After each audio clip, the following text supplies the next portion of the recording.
Hello guys, and welcome back to my channel. I hope you had the best Christmas possible, and we're heading towards New Year, so I thought I would pop on and just let you know that I'm still here enjoying my holiday, and that I wanted to say that in the new year, around the 4th or 5th approximately, I'll be back with you. It depends on kind of the Christmas clear up and all that stuff, and the spring clean, but I'm going to come back to you with lots of ideas. The first thing that we're going to do is carry on our Photoshop Elements course and teach all of you how to create your own digitals.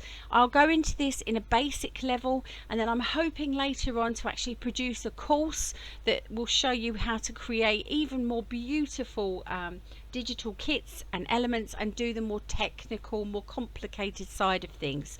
But to start with, we need to learn the basics, and that is going to be a completely free course.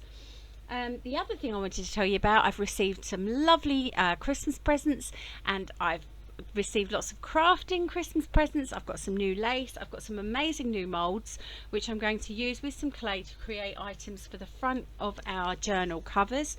I'm also going to have a go at making our own clay, because I've got a funny feeling that it may be better to make my own clay to use in these molds, and we're going to have a go at creating some absolutely beautiful new journal covers. So I'm really excited about that. We're going to use paint and all kinds of things, hopefully. So anyway, that's what I've got in my mind. I'm going to make lots of different types of journals this year, and I'm just going to look at what you guys really want to see. What don't you see from other YouTube makers, creators? What is it that you want from me? And I will do my very best to learn it and show you how to do it, and we'll also have all of the mistakes that I keep in as we go along. So today I'm back in Photoshop Elements, and I just wanted to show you something really useful when you're working with several files at once. We have been using the photo bin down here to show us all the files that we have open, and to kind of drag and drop them into our digital kits and into our digital pages. But some of you may prefer to have each of these images in front of you. So I'm going to show you how you can create something called floating windows and use them all the time in your Photoshop Elements. There are some instances, and you'll see in the next video, where these floating windows are really useful. So it's important that you know how to do it. So first of all, let's make sure we go up to Edit and down to Preferences. And then you're going to come across to General.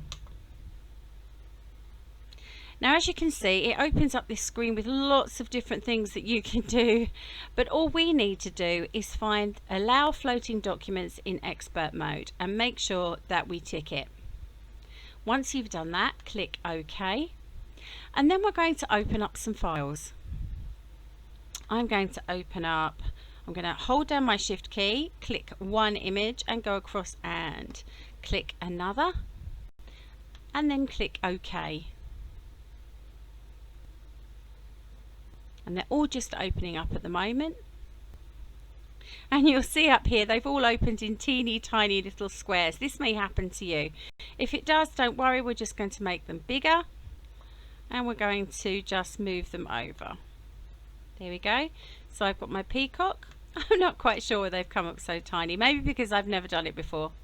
I just know how to do it. I don't really use the floating windows that much, except when I'm using the images to change colour and a few other things. So there you go. So you've now got all of your images open on your page. And as I say, this is really useful for some people. They prefer it to have all of the images there so that they can see what they're doing from one to the next. Okay, so it's entirely up to you how you do this. You can position them into tiny little squares on your page.